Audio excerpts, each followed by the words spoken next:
If you took 1 week or even 2 weeks off in your practice, what's the first thing that would fall apart?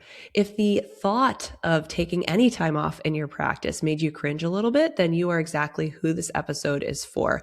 And I have to apologize. Sorry about my voice. I'm getting over a cold. But thank you so much for coming back to the Growth Show. I'm your host, Whitney. And this week I am joined on the podcast by Charlie Golightly. So Charlie is the founder of Group Practice Partner, offering fractional, high-level operational support to human-centered group practice owners. As a former clinician, Charlie understands firsthand the challenges of juggling clinical work, business operations, and values-based leadership. As a natural integrator, known for their attention to detail, systems thinking, and empathy, they bring organization to any operational chaos so practice owners can get back to the work only they can do and the work that you love. All right, let's get into the episode. Hey, Charlie, thank you so much for coming on to the podcast. Yeah, thanks for having me. Great to see you. Yes, you too. Yeah, I'm really excited about this topic that we're going to go through, all about delegation. Before we hit record, I was like, this is definitely something I had to learn in my own business the hard way, all of that. So I'm sure there's many people listening who are maybe in the same boat of just feeling like there's some stuff that really needs to change, but they're not really sure how to move forward. So let's just dive right in. So many business owners and practice owners may be used to doing everything themselves. So how might delegation come into play or support them? Yeah, absolutely. I feel like the number one thing that I experience in working with practice owners is that they are wearing all of the hats, or at least too many of the hats. And in my opinion, good delegation should feel like an extension of you and your values and impact without more energy output. So it's not delegating to someone else and then micromanaging or managing that to make sure it gets done, but it's also making sure that, yeah, you can give it to someone else to own in some way and really trust that they're doing the job that needs to be done.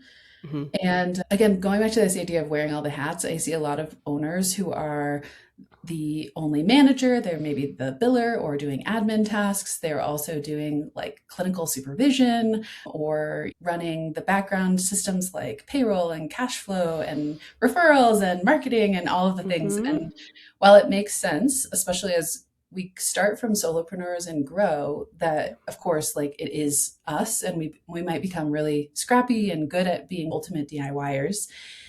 And then at some point, especially as you're growing a group practice in particular, there's going to come a point where it's just not sustainable for you. And also one thing that another angle, I guess I like to talk about delegation from is not just protecting the owner from things like burnout or just not doing tasks that you're not good at or you don't want to do, but also elevating employees and giving them the chance to grow into their own leadership skill or other career skills that might help them out. And so giving everyone a chance to flourish in a different way. Mm-hmm. I love that. Yeah. I mean, I think it can be tough too, because we may think if we don't like marketing, for example, it's like, I feel so bad delegating that to someone because I hate it so much. Why would I ever want to give someone that or give someone billing? But there are people out there that would love to have the opportunity to post on social media for you or do your billing or do your accounting or whatever the case is. Or maybe turns out that actually you love running the business and maybe seeing clients is not something that you actually find is as energetically aligned with you as possible. And it's like someone would be dying to just come into a practice and do that, right? Exactly. And I also think about, I am the type of person who will just research something to death. If I have a new interest, it's checking out 10 books in the library, downloading 5 podcast episodes, like getting into it. Yeah, you got to cast a wide net. Yeah. The amount of effort and labor and time that sucks up when, of course, there's nuance in terms of having the resources or finding the right fit person and all of that. Taking that off of your plate, off the responsibility that you don't actually have to learn every single new skill, you could give it to someone else. Yeah. And I think, like you just mentioned, to as solopreneurs, when we're getting started, we do get into that thing of you do need to learn. You need to learn a little bit of everything. But then there is that shift that I'm sure we're going to get into of like, when do you start saying, I don't need to learn that actually? Exactly. Yeah. And I think it's going to feel a little bit different to everyone. And sometimes it's dependent on size of your practice, for example, or exactly what the type of work is or whatever. It could also be seasonally, like thinking about your own capacity and resources and just interests even. And but yeah, we can keep diving in. I definitely think it depends on each person, but there's usually some sort of either felt sense in the body or something happening in the business That's sending those messages for you and guiding yeah. you that way. Yeah. So how would you suggest approaching delegation for a private practice owner? Yeah, it can absolutely be tricky, and I want to name. We acknowledge this before we hopped on this call too. That there is an element of delegation that it is going to be some upfront labor and effort to hand it off to someone to train them in whatever you need them to do or to find the right person. But ultimately, the hope is then it takes a lot of stuff off of your plate and alleviates some of the strain. I'm a big like metaphor analogy person. And so the way that I tend to conceptualize delegation is I like to imagine my practice or your practice as a house. And Okay. each room of the house has a different feature and a different role. So ideally, there are very clear, defined rooms where that this we can get into more specific examples, but like this room is where administrative people and tasks live, and this room is where the owner and like visionary sort of tasks lives, and keep going from Mm-hmm. there. And so yeah, one way that I like to help practice owners imagine this for themselves is we talk about this idea of who's doing what in the practice and figuring out, does that make sense? So basically, are you in the room in the house that you need to be in, Mm-hmm. or are you spending way too much time in another room, another Yeah. part of the house? So yeah, I Mm. can get more specific on that too. Yeah, yeah. I think that is, I love that visual too, because when you think of a real house, it's like there's very distinct rooms. The kitchen Yeah. is where the food gets prepped. The Mhm. bathroom, the chef should not be in the bathroom Right. except washing their hands and getting the heck out. Uh-huh. So it does have to be like clear though. It's not, oh, there's these 5 rooms and they're all muddied and the Right. same. And then that can be tough.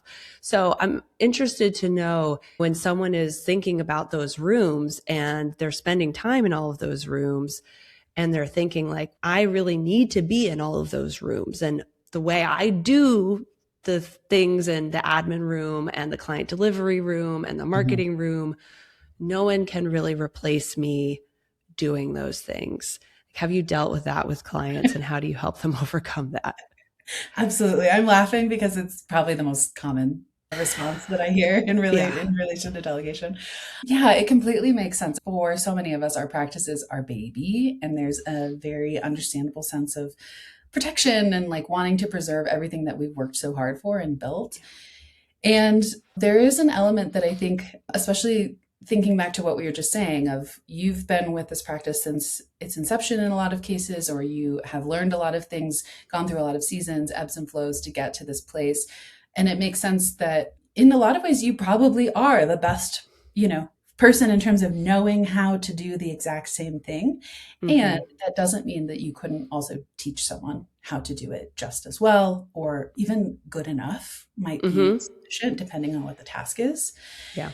So a lot of times I talk about Gino Wickman's language of the visionary and the integrator. And a Mm-hmm. lot of times, if you're not familiar with that language, the visionaries are often practice owners where there's like a dreamy element of can come up with 50 new ideas of amazing business opportunities or like offerings, but the implementation and the execution of them sometimes gets stalled or a lot of stuff gets in the way. It's just plain boring versus the integrator, which is more of what I am, is someone who like thrives in the weeds of tell me what you want to do and I'll make it happen. And Mm-hmm. here's 5 ways we could do it. Yeah. And I think a lot of times when we're talking about, yeah, how to actually delegate when you are the person who's been doing the thing for so long and you're feeling worried someone else can't do it, is thinking about what's the difference between the task that only you could do versus this energy of I could do it, right? There can be Mm-hmm. this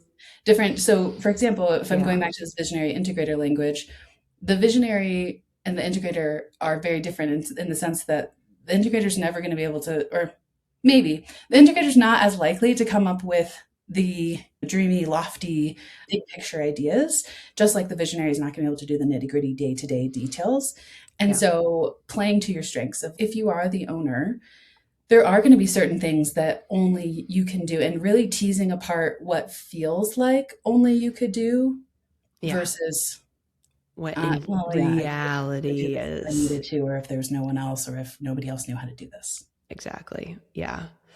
Yeah. I think teasing that out and being like really honest with yourself and letting go of some of those things. I know for myself, when I started doing websites, I very quickly realized that I could not continue to just design and build and do client delivery and all of that all myself if I ever wanted the business to grow. And then I was really stuck with my clients hire me. They want my designs and it's just letting go. And so I think for myself too, it was really having to break down those feelings of, oh, I am the only one that can do this. And frankly, I also think that bringing in other people that actually have the chef hat and aren't just like taking it on and taking it off, but are going to sit in that position, they can come up with even better ideas than you can a lot of times. But it takes like a sense of letting go of some control, I think. Yeah, definitely. And that's important to name too, because that can feel really vulnerable or really scary, have all these kind of emotional implications. And it is really hard to, as a leader, and again, especially as you've built this thing, maybe predominantly by yourself, to let go of some things or hand it off to other people. So I don't want to minimize that in any way. Yeah. And also to your point, that I think that can hold owners back in big ways. And maybe we're saying an evolution or a new like age of practice to step into is being able to release some of that control. And that just comes with the territory. Yeah. Yeah. Every company that's grown, that business owner has let go of some control at some point. Exactly. But I think, and my next question is really about deciding what control to let go of and what not, because that is that discernment as a business owner that you're trying to develop so that you're not just letting everything go. So how can practice owners think about what types of things to delegate versus things that really should stick with them and they continue to do themselves? Yeah, this might be such a dietitian thing to say, but almost like a 24-hour recall of if you want to make a list, owners, of all of the tasks that you've done in the last, I would say 7 days max, and just trying to categorize them. Like, okay, this was, however it makes sense to you. This was an administrative task. This was a clinical supervision task. This was a management task. This was a business management task or employee management, or however you want to categorize what makes sense, but trying to lump them into different buckets and really getting a better picture of how you're spending your time and where it is all going. And do not forget those like 7 emails that you responded to from an employee asking the same question, or the little things can add up too. So it's like really thinking about where you're spending your time. And it goes back to this room idea of ideally owners will do some bopping around into different spaces and rooms. But if you find that the majority of the tasks that you've been working on or the roles and responsibilities feel really unrelated to your role, let's say they're majority administrative, that's a really clear sign that either if you have a person you've hired to do administrative work, something is amiss there. Yep. Or, hey, it might be time to schedule some calls with a VA or something else. Yeah. That's one example. Yeah. And so it doesn't have to be, I think, doing it from that perspective of a data-informed perspective rather than going out and saying, I need to get a social media VA because I don't like marketing. But if you're not doing that work yourself right now, but there's other things that you're doing, granted, marketing, like, of course, you got to market. I am all about marketing and all of that. But if you want to actually get the relief, you need someone to come in and actually do the things that you're currently doing. Exactly. Yeah. And I think, especially if you are identifying, for example, with the visionary language, if you're like, yes, that feels like I'm the visionary of the practice, then I think really also noticing any tasks that aren't playing to your strengths. So, again, a lot of times, owners, as we continue to step back, the role becomes more like strategy and big Mhm. picture thinking and important referral partners and things like that. But it's continuing to move back from the nitty gritty day to day types of tasks. Yeah. And so if you're noticing yourself getting stuck in the mud, or, well, I could do it, but also when I sit down and do it, it takes me like 3 hours instead of 30 Mhm. minutes because I keep procrastinating and getting distracted because I don't like doing it, or Yeah. whatever the case may be, then again, really good sign that you might need someone else.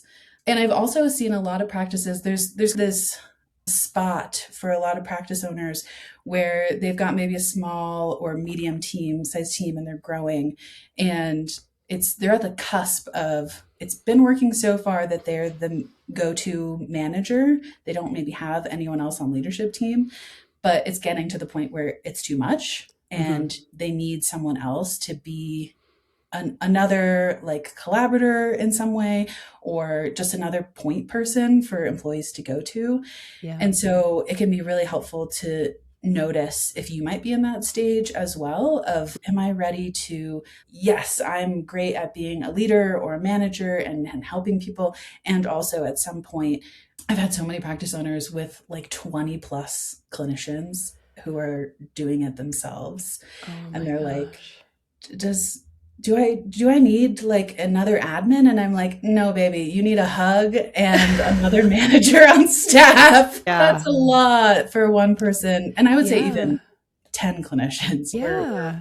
We're reaching a point of, this is way too much for one person. And you're managing the business and running it on Right. it's too much. And yeah, thinking about where you might be at in terms of the size and scale of your business, but also what's feeling good, playing to your strengths and interests. And one of the biggest indicators of a practice owner being on the verge of burnout or needing to delegate is just like really not having a good time. Yeah, that's a fair assessment. Yeah. Resentment. Yeah. I've been Uh-huh. in that that place where Mm-hmm. every new email that comes in, I'm like, why are they asking me this question? It's okay. Yeah. You need to take a bit of a chill pill. Yeah. Yeah. Yeah. Mm. So, yeah, all of that makes a lot of sense. And these different levels we're talking about, it could be a solopreneur delegating and bringing someone in part time for their first role, or it could be, yes, you've already delegated and maybe you think that like you're doing it. You got this delegation game down, but then it turns out that yeah, you're burnt out, you're working 10, 15-hour days. You're maybe not supporting your team as much as you should. So actually, it's time to delegate again. And I think that's a thing that's a little tough too, is that there's always these levels that you're going through as a Mm-hmm. business owner, and no one's really telling you like when you've hit it. It's just when you're like sad and angry. It's, oh, guess there's another lesson here. Sure. So, Yeah. And one of the ways that I love to help practice owners is looking like a zoomed out lens at the practice and the overall like organizational structure, and what's the chain of command? Who's responsible to who? How can we delegate out so that it's not just on you, and that it, in a way that makes sense, like giving more managers or leadership team or point people, and it can be really helpful. I love also helping to step in and be that person if there are yeah. practices that need that sort of interim leadership too, where, hey, maybe the example from earlier, I've got 20 people that I'm managing all by myself and I'm drowning. How do I get out of this? So it doesn't mean that they have to. I'm interested in that because you do this fractional work, which I think is a term that I don't know. I don't know how old it is, but it seems still new to me, of just this Yeah. idea that you don't need to bring in a full-time office manager or a full-time whatever. You can actually have someone who is still extremely skilled and knowledgeable. It's not like you're going on Upwork and trying to find someone who just maybe can come in and do some stuff. It's like you actually do this work, but it's very high value. So that is something that is an option for people too, is that if they get to that level where they need it. And so are you coming in mainly when it's a larger team, like a group practice, or is it also like the solopreneurs? Yeah, it depends. I think I'm usually most helpful to a group practice of some kind, just because there's a little bit more clarity around what maybe needs to get done, and there's a little bit more option for who could do it, maybe within the practice, or there's a little bit more experience around hiring, for example. But yeah, it's really great to help practice owners of any size. But I find that, yeah, the group practices, especially as they're transitioning in kind of whatever levels we want to call those, moving into a new leadership team or building things out more to scale more, can be really helpful to have some extra help. Yeah, and that can be a particularly painful growing stage, I can imagine too. The stakes can feel higher. There's a lot more people involved. So I think it can probably be scarier. It's scary from a solopreneur to hire your first person and try and navigate that while you're also like drowning in work. But Mhm. I think also just like those increased levels that you get to, it just can feel even bigger and heavier and scarier.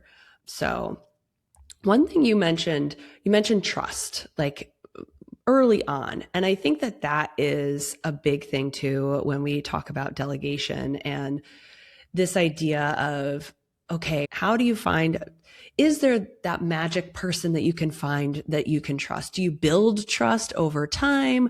Do you seek out certain attributes that you feel will allow you to put your trust and faith in that person? Would love to know your thoughts on that. Yeah, I think trust is so important. And I think a lot of us understand this coming from the clinical world of wanting to build trust with clients. And also, I think sometimes as an owner, so I guess in my experience with some owners, there's a sense of I need help and I need it now. And so perhaps trust isn't the top priority. And also, I've found also that with my experience being a clinician coming from clinical world and then stepping more into this operations piece, there's such a sense of getting it that has tended to build trust a little bit differently, of because I think when we're talking about delegation specifically and like training someone else to do a job and trusting that they will be able to do it, I think there's an element of, if there's some base level of understanding, that it can be a deeper sigh a lot faster of just Yeah. like, okay, this person can understand without me having to explain it for another 30 minutes. Right. um, but yeah, I definitely, the way that I conceptualize trust in any relationship that I have with clients is that I'm working with is knowing that I usually work with folks for a minimum of 3 months at a time, and Mhm. many practices will carry on after that if we still need to keep working on some things.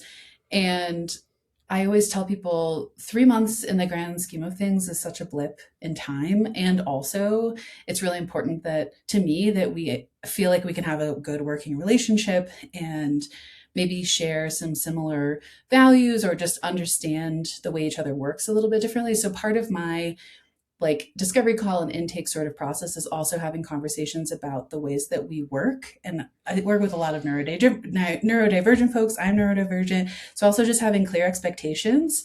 And Yeah. I think, again, if we parallel that back to clinical work, I think a lot of times setting the container and being really explicit and clear about what's happening helps people to settle in and start to build trust a little bit differently too.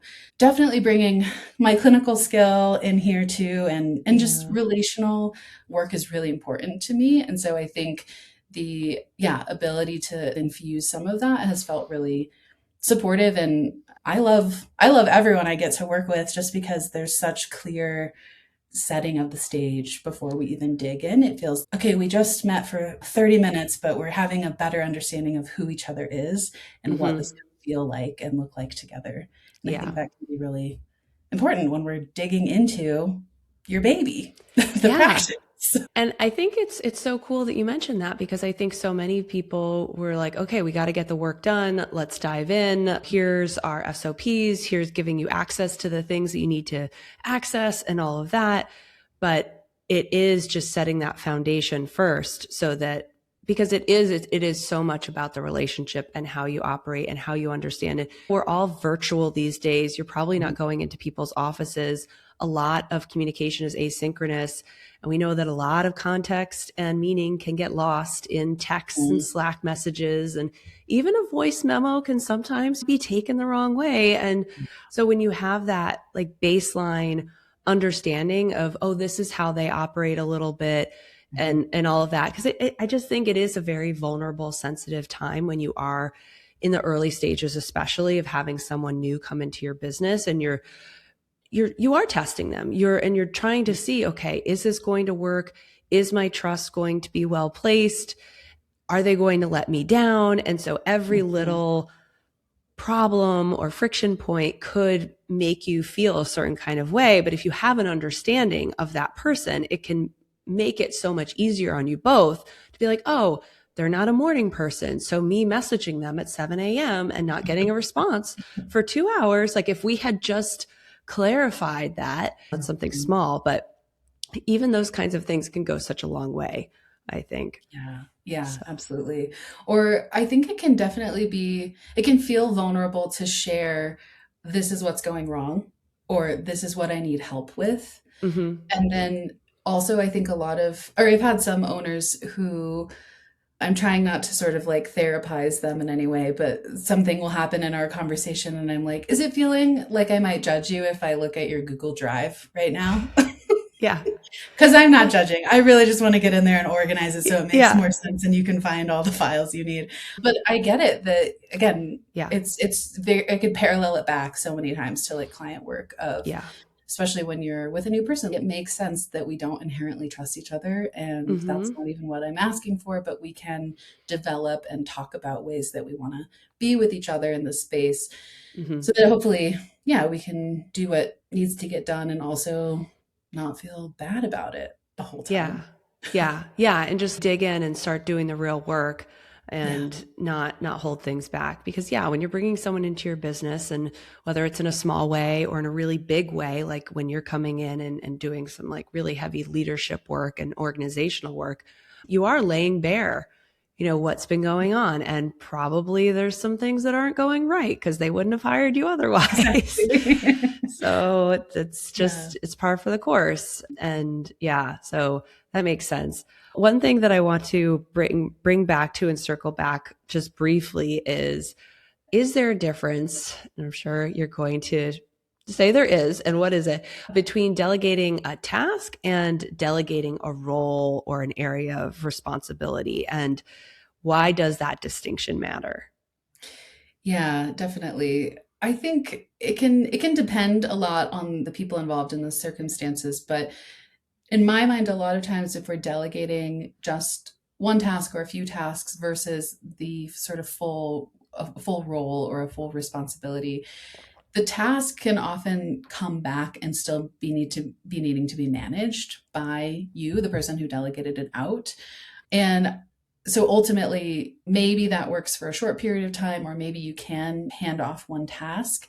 But I find that a lot of times, especially if we go back to that, like if you've made a list and let's say you're noticing, again, I'm going to use the example of I'm doing a lot of administrative tasks. If I hand off one admin task to another person, maybe that temporarily alleviates the strain and stress, but I'm guessing it won't be as long term as if you could hand off like all of those admin responsibilities to someone else and have them Yeah. really own it. So to me it feels a little like the difference between, and again there can be nuance here, but the delegating of a task sometimes feels like a Hail Mary, I just need this off my plate, Mm-hmm. or more of a temporary oftentimes, versus the delegation of a role and responsibility can feel like I'm actually giving this to someone else to own and Yeah. it's no longer mine.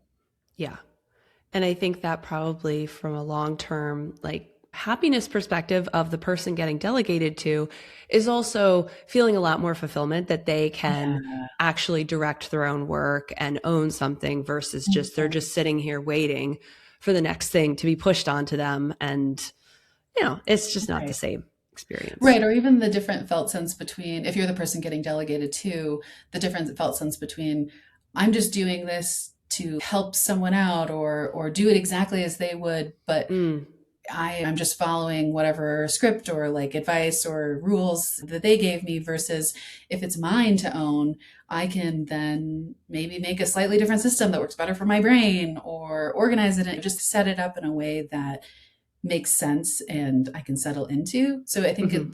there's a difference there between maybe the felt sense and I think if we're going along with that too, I think someone feels maybe a lot more invested in the work when they can own Yeah, it themselves rather than just, I guess I have to do this because I'm the person right. who has to do this for this period Yeah. of time. Let's just check off these things. Yeah. Now, I'm sure you'll agree that this doesn't mean that you are just abdicating all responsibility and shoving billing onto this other person's plate and never wanting to be asked about it or Sure. told about it ever again.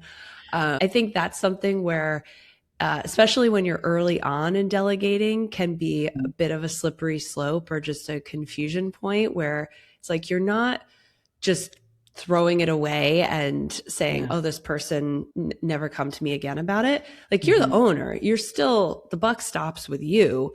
Yeah. And I think that also goes back to how that person is feeling. Like they should still feel supported. Yes, they can own it and be responsible for it, but they shouldn't feel like you have completely ditched them.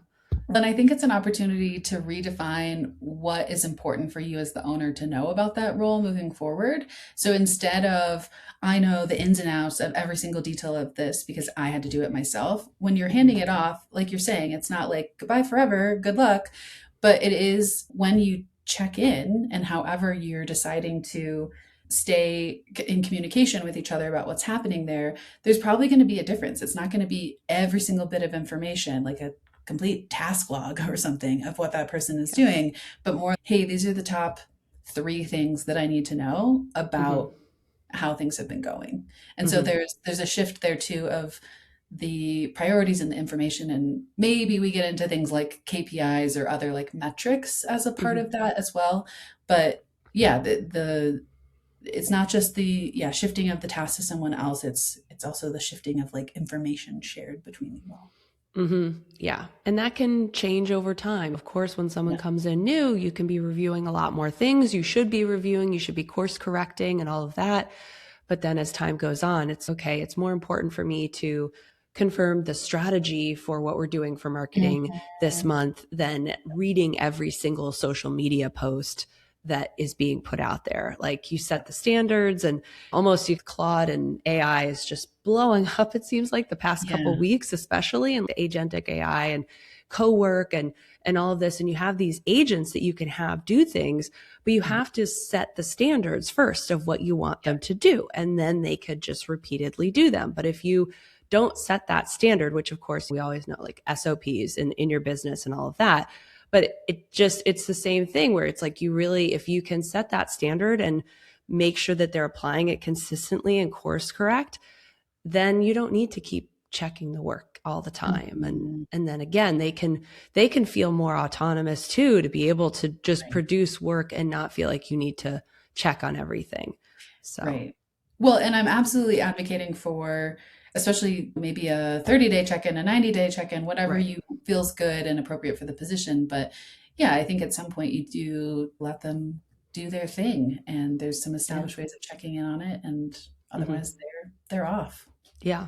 Yeah. And like you said at the top too, people may do things differently than how you do them. Mhm. And I remember hearing someone say, if someone can get it to 80% of where you wanted it to be, Mhm. then then that can be good enough and could be good enough. But I also think there's possibility where they did it completely differently and there's no 80% or 50% because the way they did it was Yeah. completely different. And that's Right. great. Or they So, could maybe an ouchie, but they could do it better, right? Because they Yes. have more they have more bandwidth, and Yeah. they're like able to get into it or approach it in a different way, because instead of being spread thin across 25 other different tasks, they have these set of 10 or whatever that they're responsible for. So I think, yeah, there's also potential, if we're like we say sometimes about with anxiety, if we're going to write a story, let's write some other stories too, right? There's another option of maybe Yeah. it's actually better than we thought it might be. Yeah, absolutely. I completely agree. Yeah, you're not trying to just build a bigger team of mini me's. You're right. You're building a team of people Yep. that are unique, Yep. have their own thoughts. So Exactly. everyone's going to be happier when they can actually express themselves and use their brains and all of that. So Because then they'll probably want to stay working with you for a longer time too. Yep. And feel more fulfilled for sure. What is like a common role or responsibility that you have seen owners hold on to that almost always like surprises you when they let it go, or like it surprised them that they didn't even realize they were holding on to it? Yeah, I would say 90% of the practices I've worked with, it's their owners holding on to being the sole or primary manager of everyone. So doing not just clinical care with whether that's supervision or other types of supporting the team clinically, but then also doing all of the business management and again, like all of the tasks. And then all the second one is really holding on to admin. And this makes a lot of sense to me because client inquiries and sort of the flow of referrals into the practice is like the beating heart, right? And of course, practice owners are going to feel really protective and want to manage and keep up to date, or maybe even just pay attention to that pulse. I've had with that lovingly so many practice owners who hire maybe even multiple admins and are still checking the admin email inbox themselves multiple times a day. And it's like, yeah, how else can we what is it that we're feeling anxious and worried about, Yeah. and how else can we give that to someone else to manage? What is the key bits of information that you need to know so that you don't feel compelled to keep checking this email inbox and responding to client inquiries? So I think it's again, it makes so much sense, and I have so much empathy and compassion for owners. Of course, we want to make sure that things stay running and going well, and like your efforts are better suited other places than responding to a client inquiry, or yeah, like trying to manage, I don't know, a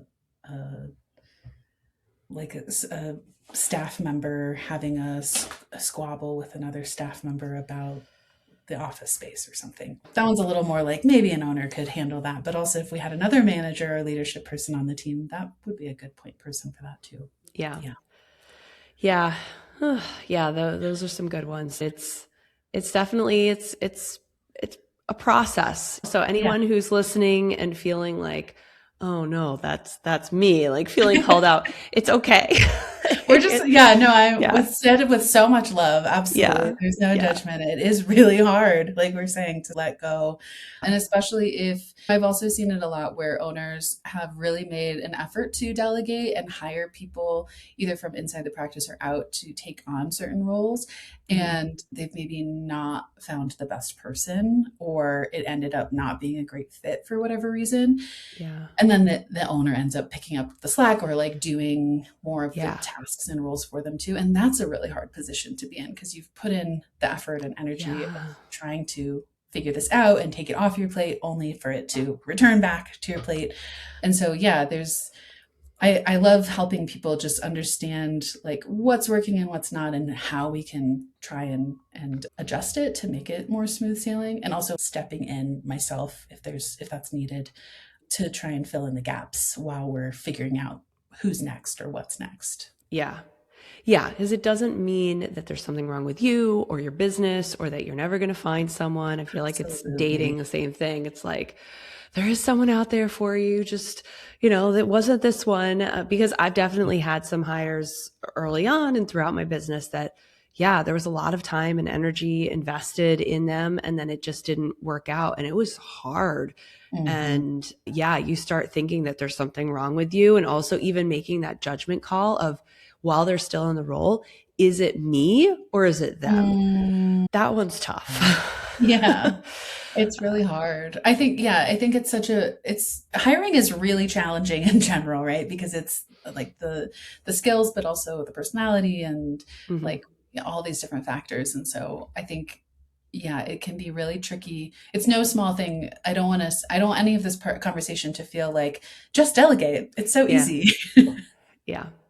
Yeah, it's just like all of the things that business owners talk about. There's so much below each little Mhm. piece, but it does take some small steps moving forward in whatever direction. And so if you're feeling at this point like the lack of delegation is stagnating your growth, like you have more clients than you know what to do with and you need to bring on a practitioner, or it is impacting your health and your happiness and Mhm. your enjoyment of your business. I don't know if there's any other factor that someone could use. We're going to talk about an assessment that you that you have that I think is great for people. But anyway, if you're feeling any of these kinds of ways, like just take some steps. And so what is, if someone is listening and feeling like maybe they're in this boat, what is something they could do even this week to move forward towards delegation? Yeah, I think there's a couple different things. So first of all, I always like to throw in this extra bit of nuance where there could be some people listening where you're like, yeah, some of these things don't feel ideal, and also I am either not in a place or not interested in something changing right now, and that's Mm, also completely okay. But if you are in the camp of, yeah, I'm feeling like something does need to change, I have a couple of reflection questions to start with. So, one that I like to start that's really big picture is, what are you working towards? So, if the goal of your business ultimately is for you to feel like you can step away in some capacity, or if you want to sell your business someday, you think, or you want to be like more in the weeds and that feels really nice to be in multiple roles, or there could be so many other different options, but mm, trying to imagine, even 6 months from now, a year from now, 3 years, 5 years, whatever, is there anything that you have a sense of, and of course, knowing things can and will change, but anything that you have a sense of, a direction that you're wanting to head, and does that impact anything right now? So, for example, if I know, or I'll give a different example. I know some owners are like, I want to have a kid, or I want to go on a sabbatical, or I want to, whatever it could be related to, like how your business intersects with your life outside of yep. work as well. Hmm. But just thinking about, yeah, is there anything in the future that I have in mind for myself? And how does, if I kind of like play it back to this current moment, does that feel like it impacts anything? If I want to take a sabbatical next year, it probably makes sense that I want to try and start delegating now or pretty soon, because I Hmm. want to be prepared for being able to leave and step away in a meaningful way, that I'm not like worried about this while I'm gone. Yeah. Versus maybe I want to, yeah, feel like I can go on a vacation for a week and not be worried about something, but in 2 years, like I have a longer stretch of time or something. So anyway, we can play with that. I encourage people to think, and hopefully thinking strategically long term. For some of us, that might bring in more overwhelm. For some of us, that might be really lovely to think about. So just clocking where you're at with all of that too. Yeah. And then, similar to what I mentioned earlier, identifying, maybe doing that sort of recall activity of the tasks that you've had on your plate for the last up to 7 days, Hmm. and thinking about, okay, which ones really are the only ones I can do, Hmm. versus, I guess I could do that if I needed to. And also thinking about which ones are exciting and interesting, which ones do I hate and put off, and really trying to draw some lines of, okay, if I were to take anything off my plate, even if I don't know yet who or how, Yeah. but just if I were to wave my magic wand and take something off my plate, what would it be? Hmm.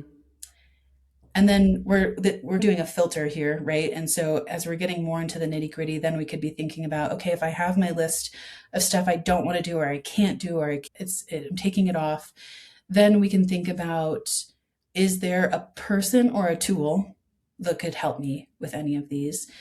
If you have a team already, is it someone internally? Would you have to hire someone externally? Mhm. And maybe part of that is like a little bit of a leadership assessment if it's somebody inside the team, especially of just, yes, maybe they could take on one task, but do they also feel excited about owning it? Or do they Mhm. have ideas, or do they have the capacity to take this on, or any of that? So those are Yeah. still, I would say, really broad stroke reflection questions, but I do think they can help people start to narrow it down. Yeah. And I guess a little bit of a shameless plug in here too. As an integrator, I love helping people with these tasks. So if you're listening and you're still thinking, that sounds nice, but I still don't really know how to do it, I don't have time to do it, I love helping people figure out kind of these pieces as well of Okay. what's on fire, or like what needs attention, and actually getting in there and helping people to do it. So I think Mhm. that's the key difference between me and a coach, for example, where I'm Mhm. not just giving people advice on what to do next. I like will actually take it off your plate and complete the Yeah. task. Which is amazing. Yeah. And then I can also step in as an interim leader. And so doing things like running clinician metric reviews, or helping your admin identify where things are slipping through the cracks, and like Mhm. training them to make sure that that happens less. Or Yeah. so anyway, there's lots of pieces that I love to support owners on. And I guess the TLDR of what I want to say, if you're listening to our delegation conversation, is you're certainly not alone in wanting to take some things off of your plate, or needing to take some shit off your plate. Mm. And that it's possible. It's possible. Yeah. Yeah. And I think just you and your services are just such a great resource, that also just the fact that people don't have to have all of these answers actually before they approach you too. Yeah. Charlie, thank you so much for this conversation and all of the gems that you dropped, and all of the ways that we can be thinking about delegation, whether you as a practice owner are starting to delegate for the first time, or maybe you have grown a very large team and you're having some growing pains and you're needing to delegate again and not really sure how to do it and if it's the right time. So you definitely don't need to be carrying all of this alone. And if you are feeling just a little burnt out or a little stretched thin, or you know something needs to change, then those questions that Charlie gave us at the end to figure out where to go next are really ones that you're going to want to check out and go through, as well as the freebie that we talked about. The link to that is the show notes as well, your business vitality assessment. Also, make sure that you connect with Charlie over on LinkedIn, Charlie Golightly, and go to their website, grouppracticepartner.com, to learn more about their fractional operational support. You do not need to have all of the answers before enlisting the help of Charlie, as we heard. So make sure you check that out. All right. Thank you so much for listening, friends. If this episode was helpful and you want to share it with a friend or colleague, make sure to do that, or leave us a review. And that would really mean a lot as well. And I will see you in the next episode. Oh, they Yeah. don't need to come and say, this is what I need help with, Charlie. You can be like, we'll figure it out together. So Yeah, that's amazing. absolutely. Yeah. And yeah. I think, yeah, the most important aspect of trying to get help in some way is just acknowledging that you need help and you're ready to receive it. Yeah. The first step is just accepting the help and Yeah. all of that. Yeah. Yeah. And those questions were great. I think they were definitely like great big picture ones and all of that. And then you also have an assessment that we'll link to in the show notes too, that people can go through, that I'm assuming will either build on that or maybe support some of those questions. Yeah, I call it the business vitality assessment, and it's I can't remember how many pages, maybe a 5 or 6 page PDF of just some kind of straightforward questions of different categories of running a practice, that are, you can check the box of, this is feeling great, this is feeling okay, or this is really, I really need some help. Mm-hmm. And I think it's a good visual reminder of being able to quickly, I can't put every single possible question or category in there, but looking big picture at, oh, it looks like the employee management area of the business could really use some attention, or Mm-hmm. kind of looking at it Yeah. bigger picture. Cool. Awesome. Great. Yeah. Thank you so much for this conversation. You shared so many Yeah, good pieces of likewise. advice, and I'm sure people will get a lot out of it and hopefully take some of those steps, even if it's small ones, even if it's delegating one thing that can feel like such a win and such a weight off your shoulders, right? So Yeah. I really hope people are feeling empowered and excited, honestly, about working in your business. We need people who are like not burnt out and here to continue doing all of the amazing things that you all are doing. yes, absolutely. All So right. thanks Thanks, again for Charlie. having me. It was great to chat with you. Yeah. Charlie, thank you so much for this conversation and all of the gems that you dropped and all of the ways that we can be thinking about delegation, whether you as a practice owner are starting to delegate for the first time, or maybe you have grown a very large team and you're having some growing pains and you're needing to delegate again and not really sure how to do it and if it's the right time. So you definitely don't need to be carrying all of this alone. And if you are feeling just a little burnt out or a little stretched thin, or you know something needs to change, then those questions that Charlie gave us at the end to figure out where to go next are really ones that you're going to want to check out and go through, as well as the freebie that we talked about. The link to that is the show notes as well, your business vitality assessment. Also, make sure that you connect with Charlie over on LinkedIn, Charlie Golightly, and go to their website, grouppracticepartner.com, to learn more about their fractional operational support. You do not need to have all of the answers before enlisting the help of Charlie, as we heard, so make sure you check that out. All right. Thank you so much for listening, friends. If this episode was helpful and you want to share it with a friend or colleague, make sure to do that or leave us a review. And that would really mean a lot as well. And I will see you in the next episode.